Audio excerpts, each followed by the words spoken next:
12VHPWR connector reaches a whopping 150 degrees Celsius on the PSU side when connected to the GeForce RTX 5090. The demonstration by DairyTower shows that the melted RTX 5090 and 12VHPWR connector might not necessarily be due to user error. 12VHPWR GPU connector reaches extreme temperatures within 5 minutes of running the GeForce RTX 5090. This might come as a surprise for a lot of people, as what seemed to be the root cause for the melting issue of the 12-pin power connectors may not necessarily be user error every time.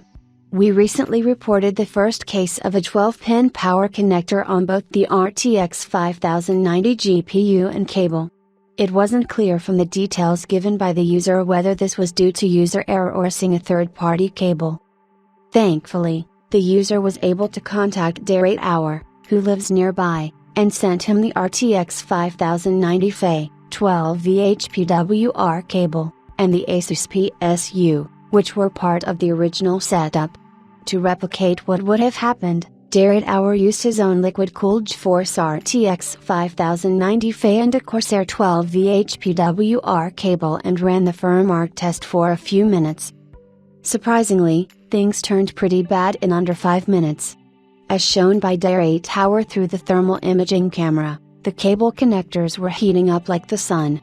On the PSU side, the temps reached 150 degrees Celsius, while on the GPU, they were close to 90 degrees Celsius. As you would presume, the connectors were inserted correctly in both the GPU and the PSU, but the problem was located elsewhere. Apparently, 2 of the wires from the 12-pin connector cable were carrying most of the load, which resulted in high temperatures.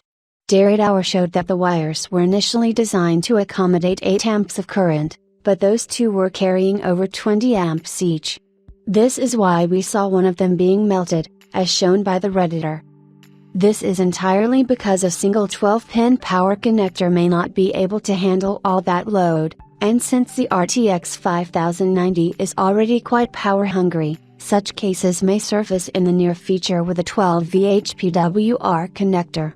This is why DairyTower recalls the RTX 4090 melting issue, as this wasn't seen with the RTX 4080, which is, of course, due to a noticeable difference in power consumption.